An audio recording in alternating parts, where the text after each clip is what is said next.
Hello friends, welcome back to the channel, or if you are new here, welcome. Grocery prices keep getting more expensive, but your family still has to eat. So today I'm sharing some meals that keep everyone full but don't have to break the bank. I'm starting off today's meals with a simple chicken bake. I like to do this a lot in the fall and winter when the temperatures start to drop in the house and it is a lot cooler. I like to have either the oven going low and slow for a lot of the day. I also like to utilize our fireplace a lot during the winter, especially whenever we have our power go out. It comes in quite handy, and this meal can be made either on the fireplace or in the oven. So I like doing this. I like using this for the base of a lot of different recipes. So during the fall and winter time especially, I will have this meal in particular kind of always going, just because you can pull it out of the oven, start it really early in the morning. You can pull it out of the oven by lunchtime and have a nice simple lunch. You can debone this and put it on sandwiches. You can put it in pasta, or you can have it as is. It is such a versatile meal, and I really love that, especially for the winter time. So it kind of has multiple purposes where when it cooks in the oven or on the fire, it is helping to warm the house, but then it's also feeding the family. So I often will use the leg and thigh quarters. I find that it is very cheap to buy the leg and thigh quarters at the store. I think for a 10-pound bag, it's like $6 or $7. So I often will do that, and it kind of turns into a multi-meal thing. So I didn't even use I used about half of the bag for this meal, and then after this meal I will be able to take the bones and make a chicken bone broth, which I like doing for other meals. So I like buying those because they're nice and cheap, they stretch really far, and I can use them for multiple different meals. We've had a lot of potatoes this week, so I opted into doing a simple butter garlic noodle. So I started the noodles, and I'm going to start on some dinner rolls while I have the noodles going on the stove and the chicken going in the oven. I will have the recipe down below for these dinner rolls. They turn out incredible. So this time that I'm making them, they actually have more of a biscuit consistency, and that is because of me. So whenever I was making these, I did not realize that I really just did not have the time to let them rise, and so they kind of had more of a biscuit consistency. They still tasted delicious and they had that dinner roll taste, but as far as consistency, they were somewhat similar to a biscuit. And I've also made these another time in this video, and you'll see that they are completely different. The one that I let rise, it is beautiful and fluffy and golden and just very soft and pillowy, and exactly like a big fluffy dinner roll. And then these ones that I did not allow to rise hardly at all, you can tell a difference that they are a little drier and more like a biscuit. So they were both delicious, they both worked, and I love this recipe because it really uses pantry staples, and for a lot of my meals, that's kind of what I try to do. I try to make them as cheap as I can to stay within a cheap grocery budget. So I pretty much try to figure out what meat we're having, and then I'll try to arrange like pantry staples around that particular meat or protein, whatever we're having that night. These noodles that I'm making are probably different every time I make them. My daughter makes these a lot. They're one of her favorite, like, really quick things to do. I usually will just have a large pot of whatever kind of pasta I have on hand. I put in, if it's a large pot like this, I did an entire stick of butter. If it's less, I will usually do less. and then I'll add in garlic, salt, pepper. I did add in, and I don't think I actually showed it, but I did a little bit of bacon grease that I have on hand. It was about probably a tablespoon of that. I mix that in. A lot of times I'll do parsley. If I have Parmesan, I'll do that. And you'll see in just a second that I actually thought I had Parmesan, but then I grabbed this bag that I had a mixture of cheddar and mozzarella, I think it was. So I didn't have Parmesan, and I'm like, you know what, that's okay. I'll just put in whatever this is. And it was probably about half a cup-ish of a mixture of cheese. So it had somewhat of a macaroni vibe to it. So, but it was still very good. So anyway, but that is usually kind of the base of how I do things. Sometimes I'll add in some parsley on top or green onions. It really is different every time, but it is basically just using whatever you have on hand and bringing it to a flavor that you enjoy. As you can see, the dough did not rise very much because I just did not allow it the time to do so. So it's not a big fluffy dough. The next dough you will see that it is nice and fluffy, and it is just differently handled, but they still turned out delicious. So we had rolls, we had pasta, chicken, and some green beans that I just sauteed really quick. And this was dinner. And I love how, again, I can use this chicken to make a chicken bone broth. We had chicken left over that I can take off the bone and use for sandwiches or in a soup or whatever I find. Our next meal, I do not properly know how to say, so please forgive me, but it's chicken shawarma. I saw this recipe and I cannot stress enough that you need to try it. It is so good. It is so simple. And I know that I'm going to continuously make this for my family on the repeat. My family loves Indian food, and since moving, we haven't really found a place that is similar to what we're used to up in the Chicago area. So I try to experiment a lot with that because it is one of my daughter's favorite food in particular, and I think it's Lincoln's favorite as well. So I like to try different ones, and this one is subtle but very, very good.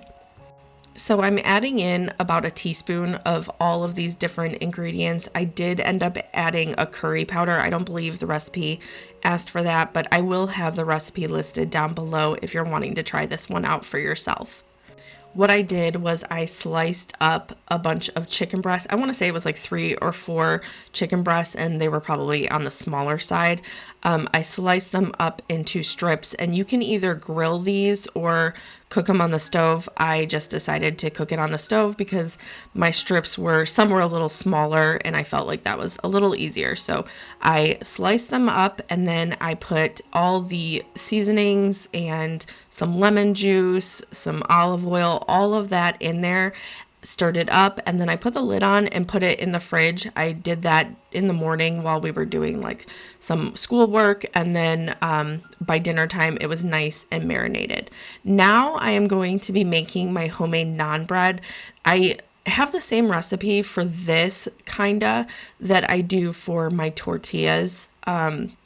Basically my tortillas are a lot thinner, and I will often put like garlic or something like that in my naan bread. But for the most part, even though it's like the same recipe almost, they turn out very different every time I make them. So like the naan is definitely thicker than the tortillas. You can tell the difference even though it's the same recipe. So it's kind of interesting.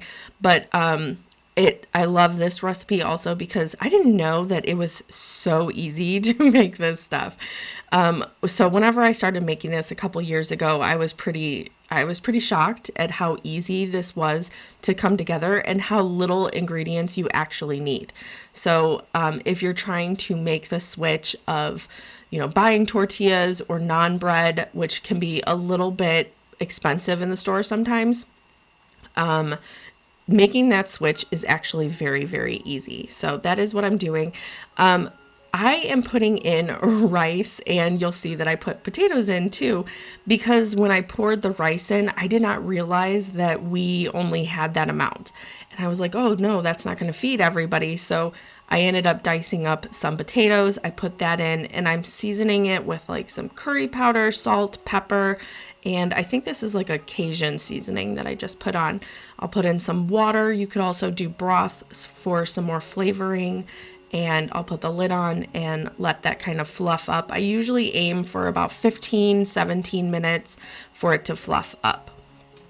Another thing I do whenever I am trying to save on groceries is we don't usually buy a lot of pop in our house. I mean, very little. Our kids don't really drink very much of it. We try to regulate that. And then my husband and I really don't drink it either. So, we don't really buy pop, and that is one way of saving. And however, I will make sweet tea and stuff like that for the family. So I make that on either a daily or every other day type of basis. And then we're not really feeling like we're missing out because we have that sugary drink if we're wanting to have it. And so a lot of times I will have that for dinner time if the kids or my husband or anybody wants it. I usually always have cucumbers on hand and the little tiny grape tomatoes. And so I love whenever we're having food like this, I love making just a cucumber tomato salad. A lot of times I like having red onion in it, but I didn't have any. And the white onions that I have are really potent this week, so I didn't want to add them in. I made them in another meal, and they were just, it was so strong. And you know how when you have an onion and you know it's strong, like you're crying while you're cutting it, and then like afterwards when you throw it in the garbage, which I don't usually do, but my husband was cleaning up and he threw the onion in the garbage, and it smelled up the house so bad. You walk in the house and that is what you smelled for like 2 days. So because of that, I opted into doing just some green onions that I had, because I was terribly afraid of using the white onions that I have and them just taking over this entire salad. So I usually will use what I have, but yeah, I just used the green onions because I was too afraid of my kitchen and my whole house smelling of onions for a couple of days. I mix those all together with a balsamic glaze. I usually will add some type of like a red wine vinegar I really enjoy, but I didn't have any, so I ended up using the tiniest amount of apple cider vinegar, and that worked just fine. Again, you just use maybe a teaspoon, maybe, and some salt, pepper, a little dash of garlic if you're wanting. I often like to make this cucumber salad whenever I am making a meal like this. I feel like it tastes so good on top of the rice. It is great on top of the pita. It goes so well together. So I often, whenever I'm posting videos like this, I often will make the cucumber salad. I am making what, I don't even know what, I'm actually following the recipe. Well, okay, I'm not really. But I added some cottage cheese to this. Do not tell my daughter. But she actually enjoyed it, so that's why we're not telling her, because she usually does not eat anything with cottage cheese. I added, I think, a tiny, like a tablespoon of mayo, a little dollop of sour cream, garlic, lemon juice, and salt. And I believe that was it. I'll have the recipe posted down below if you're wanting to try it. It was very good. It was the perfect complement to the rest of the meal, so I absolutely would make it again. I usually make like a homemade tzatziki sauce, and the recipe, I don't believe, calls it that. They call it something else. But it is somewhat similar. The tzatziki sauce, I like to add in dill, and this recipe didn't have it. And I actually meant to go back in and add some, but I forgot. So, however, the recipe, how I altered it, was delicious. So if you're wanting to try that, I will have the recipe listed down below for you. I let the naan bread rest for a little bit. It's not necessarily rising. I just let it kind of rest while I am doing other things, and then I go back to it.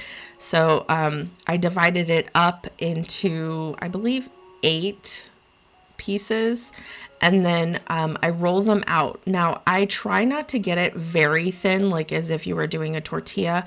I like it is thinner and it thickens up and it bubbles up really nicely, but I try to kind of keep them a little bit more thick than if you were going to be doing tortillas. So I roll them out, and I am not perfect about it at all. They can be whatever shape they want. I don't put a lot of thought into that. It's more about the taste. My kids will eat them whatever shape they are. So I'm rolling these out, and then in the meantime, I have a cast iron going on the stove. I like to put in a little tab of butter, and then I put in the naan bread, and you can see it has like little bubbles. Once it starts to bubble, then I'll flip it, cook it. It goes really quick, so I like to have most of them already prepared and ready to go on the pan, because it is less than a minute that these things usually cook. I have all the naan bread done, so I wrapped that and I put it in the microwave to stay warm. And in the same exact skillet, I put a little too much oil. I don't usually, it kind of it got away from me, but like about a tablespoon of oil in the pan, and then I put the chicken. I did not end up showing you the entire thing because my camera died. So I put in the chicken that we marinated, cooked it until it was completely cooked through, and this is how dinner turned out. This was probably one of our favorite meals from this entire week.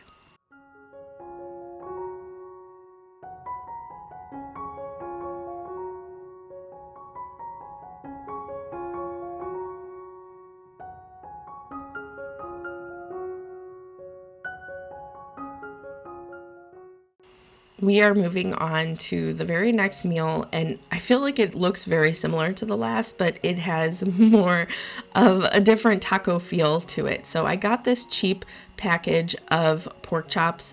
I don't know if pork chops are expensive by you. They used to be really cheap in our area, and now they're like really expensive for some reason. So I ended up just getting a smaller pack of pork chops, and I was not sure at the time when I bought it what I was using it for. I just knew that I would probably want to use it for, something like this, where I can kind of make the meal stretch, because it is a smaller pack, and like just by themselves it would not feed my family. So I am slicing them up. I think I do end up dicing them up too, but I'm cutting them up, and I'm going to put a bunch of different spices on, kind of like a marinade, but I don't end up marinating it. I used a bunch of different seasonings, just kind of whatever I had on hand. So salt, pepper, garlic, cumin, paprika, chili powder, things like that, that kind of have like a taco mixture. Without use, I mean, you can use taco seasoning if you want. I usually will just use like whatever I have on hand, and I eyeballed the whole thing, as you can see too. I went in with a couple different seasonings that I don't usually show you, because they're mixtures. So they're just in containers that like are store bought, but they're not what's in there. Does that make sense?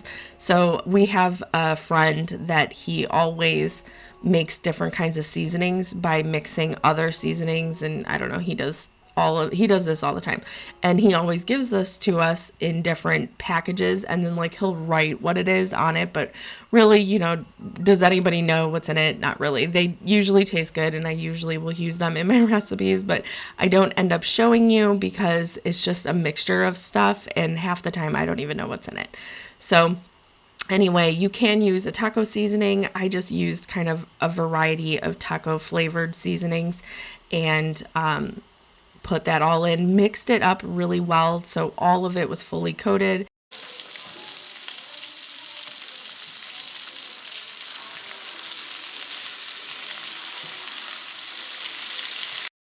My cast iron skillet is not huge. I mean, it's a bigger one, but it's not like one of those giant ones. So I am cooking these in batches and just kind of turning them as they're getting done and then putting them off to the side on a plate once they finish up, and then I start on the next batch until it is all done.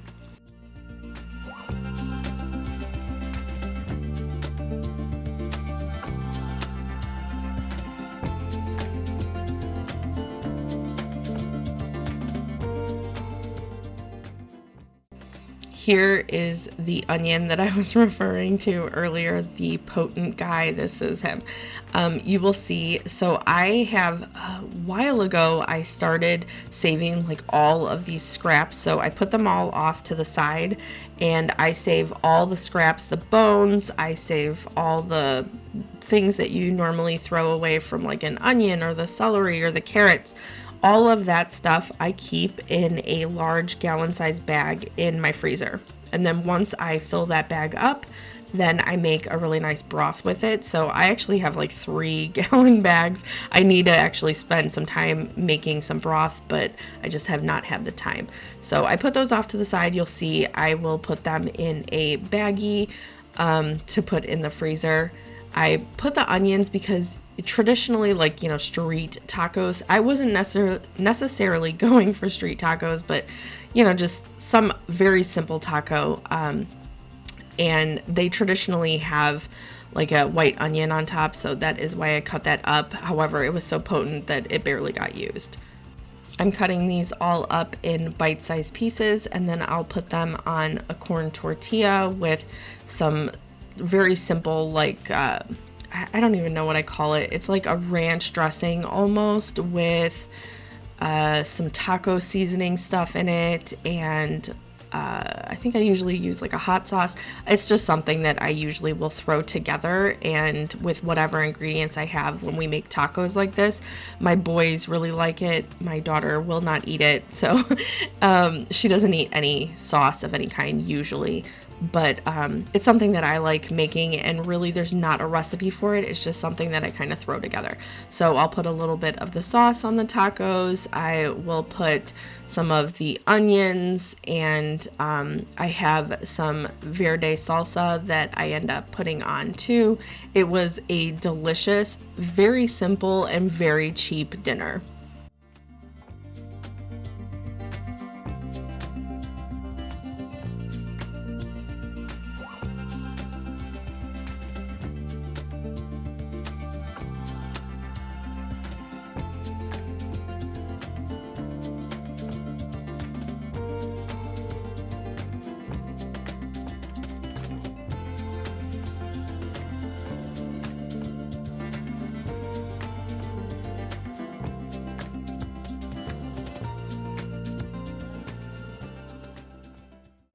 We are at our very last meal of today's video. These are the rolls that I was actually referring to. They are so beautiful.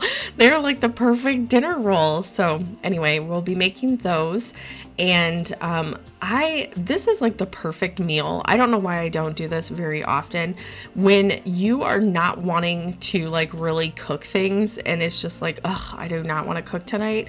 I don't know why I don't think of it as often, but foil packs. Why are we not doing foil packs as much? They're perfect for fires. We do them a lot in the winter whenever, again, we don't have electricity and we're relying on our fireplace to cook and stuff. So we like doing that because it's very easy and it comes together like a full meal. And I just did not want to cook this evening. I just was not feeling it. So that is exactly what I did. I'm like, you know what? I'm just going to put everything into a foil pack and then we're going to throw it on the grill and we will have a complete meal and it will be very minimal effort. This was also a super cheap meal because a lot of it, it's like you already have on hand. The meat was very cheap because I just used some hamburger, but I started out by dicing up some potatoes. I tried to keep them similar in size so they would all cook pretty evenly. And now I'm just seasoning them with a bunch of different things, salt, pepper. I did put some oil on, and then I'll just put, a bunch of different seasonings. I like to season them pretty well. And my daughter, she was in the kitchen too, and she likes to have stuff very, very seasoned as well. So anyway, I was making sure they had a very good seasoning, and then I'll stir them up, and that is what's going to be on the bottom of our foil packs. So I'll mix them up, and then I'll kind of just layer different things. And this meal also is a very versatile meal. It's just using whatever you have on hand. And I was actually looking for different ones that I could make as kind of like a idea of what I should put in there. And I did not realize that there was so many different variations of this, which, I mean, it seems very obvious, but I mean, there was people that were doing like chicken, like fajitas packs and stuff like that. And I'm like, that's such a great idea. I don't know why we do not make these as much as we do. So I need to start doing that because it was so easy. It was something that, again, comes together really easy, and it's just using the stuff that we have on hand. So pulling from your frozen vegetables, or if you still have vegetables from your garden, pulling those and using those.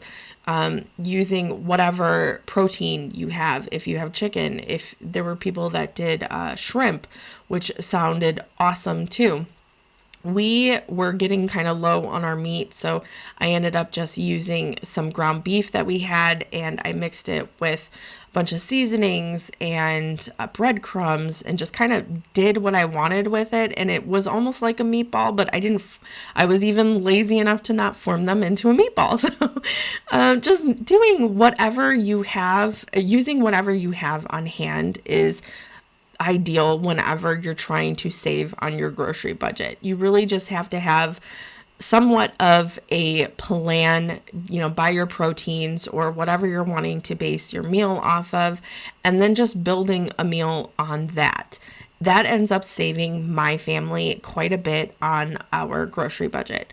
So I have the potatoes prepped. I sliced up some onions, and I just did it in slices. And now I am preparing the meat that I was just going to place on top. Now, you do place it on top, so then as the meat cooks, all the juices and grease go into the potatoes and things that you have layered in the other or underneath it. And then it cooks it and kind of just develops a really nice flavoring. So I said I just kind of added whatever I wanted into this. I did one of those onion soup mixes, 1 egg, quite a bit of breadcrumbs, and they were just plain breadcrumbs. I did salt and pepper, some garlic, I'm sure, and just, odds and ends seasonings. It really, whatever you have on hand will do just fine. Just kind of forming what you would have as somewhat of a meatball, and you can put it in meatballs. I wasn't going to go that far, so I did not. I just kind of put a scoop on top. And how I'm layering these is I am doing the diced potatoes. I put the onions, and I have this bag of frozen green beans. So I'm putting like a little scoop of those on top, and then I put the meat. And like you see, there is no special way of doing it. I just piled it right on top, and then I closed it up in the foil, and I moved on to the next one.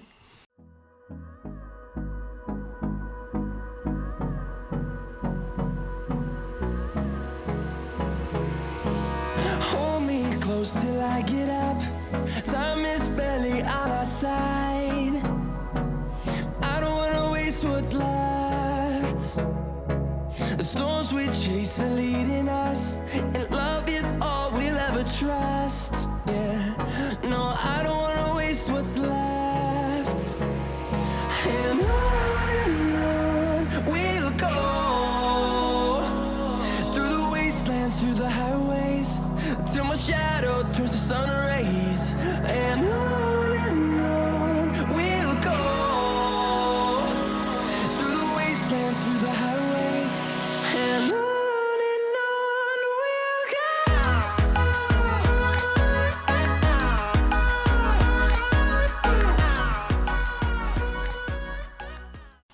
found one of the best ways to do these foil packs when you're sealing them is to do the sides first and then have the top, you will close it, but to close the top last. So when you're doing the sides, it is good that you make sure that they're nice and closed and sealed so nothing leaks out, but you want to do the tops last so you can check on it.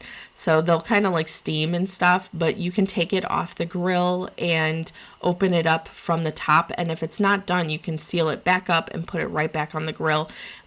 So that's why I did make sure that I wrapped all of these the same. I did all the sides and then I did the tops last, and then I put them on a tray and they're just waiting for my husband to get home from work and throw them on the grill. In the meantime, I thought it would be kind of nice to do a dinner roll. These are the rolls that I had plenty of time to let them rise, so I did, and they turned out so nice and fluffy. So we had those with our foil pack meal, and then you can't, like a lot of times my boys, they want like ketchup or something to go on top of their potatoes or meat or something like that. So I will usually do ketchup, but because I had a little bit extra time, I did do some brown gravy, and whoever wanted that on theirs, I just put a little bit of brown gravy on top of their meal from their foil pack, and it was almost like it was a Salisbury steak type of feel to it. It wasn't, 100% that, but it did have that taste to it. So if you like that, it was a very nice thing to add to the top. So now the rolls have had, I want to say it was about an hour that they had to rise. They doubled in size. The dough is significantly different from the other ones, if you remember. And then I am just dividing them up into, I want to say it was 12 pieces. I think I had one left over, but I'm dividing them up, and then I am forming them into little balls. I put the little seal side down in the pan. The pan is a greased pan, and then I don't want them right next to each other. They're about an inch apart. And then I do have, while I'm waiting, I have a little bit more time, so I let them rise for just maybe 10-15 minutes before I threw them in, but I let them rise a little longer on the stove covered, and they rose a little bit more. I put them in the oven and they turned out so beautifully fluffy.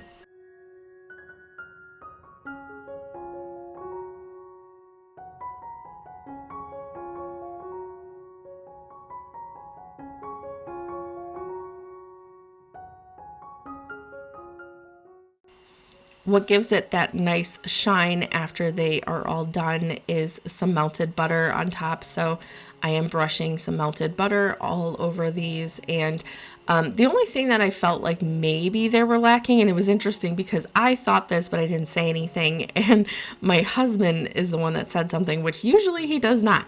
So I felt like they were lacking a little bit of salt. And that was really the only thing that I noticed. And so what we did was after I brushed on the butter, I just sprinkled a little salt on top, and it was perfect. But here is how dinner turned out. It was a delicious and very quick meal that came together. I was able to kind of just slowly piece it together throughout the afternoon, and sometimes there are just days that you need to do that. So it was a really nice meal. Here's my daughter breaking it open for you guys to show you how nice and fluffy it was. But that is all I have for you today. Thank you so much for hanging out with me. I hope you have a wonderful rest of your day. I'll see you in the next one. Bye.